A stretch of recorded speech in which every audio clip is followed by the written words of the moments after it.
سلام ہندوستان دوستو، چنئی کے نظارے دیکھیے اور جانیے اردو کے 20 ایسے الفاظ جن کا ایک ہی ارتھ ہے، اور وہ ارتھ ہے شیر یعنی لائن۔ اور پہلا شبد ہے زرغام، خونخوار شیر۔ اسد، شیر۔ اسید، چھوٹا شیر یا شیر کا بچہ۔ زیغم، جھپٹنے، دبوچنے اور کچلنے والا شیر۔ غضنفر، لہیم شہیم، بے حد طاقتور اور غصے والا شیر۔ حمزہ، بہادر اور دلیر شیر۔ عباس، وہ شیر جس سے دوسرے جانور ڈر کر بھاگ جائیں۔ حیدر، دہاڑنے والا بے حد بہادر شیر۔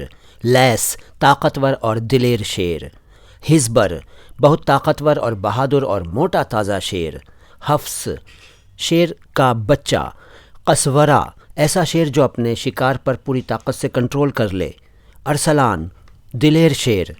فرافس، مضبوط پنجوں، چوڑے سینے اور موٹی گردن والا شیر۔ ورد، ہلکا پیلا یا گیہوئے رنگ کا شیر۔ حارث، ویسے اس کا ارتھ ہے کسان لیکن شیر کو بھی کہتے ہیں، اور شیر کے معاملے میں اس کا ارتھ ہے روبیلا اور طاقتور شیر۔ اسامہ، یہ شیر کا صفتی نام ہے یعنی گن واچک نام یعنی ایڈجیکٹیول نیم۔ اس کا شابدک ارتھ ہوتا ہے نڈر، بہادر۔ اس کے بعد سبوع، اسے کچھ لوگ سابو یا سبو کہہ دیتے ہیں لیکن یہ سبوع ہے، اور ویسے یہ شکاری جانور کے ارتھ میں آتا ہے شبد، لیکن شیر کے لیے بھی استعمال کیا جاتا ہے۔ پھر ہے فارسی کا ببر شبد، اور ببر کہلاتا ہے لیکن وہ ببر ہے، اور فارسی میں چیتے کو بھی کہتے ہیں، مگر اردو میں ببر اس شیر کو کہتے ہیں جس کی گردن کے ارد گرد خوب بال ہوتے ہیں۔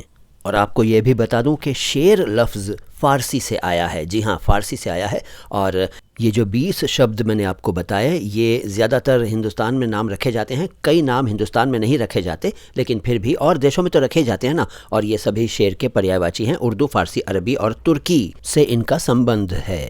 سلام ہندوستان، میں ہوں معین شمسی۔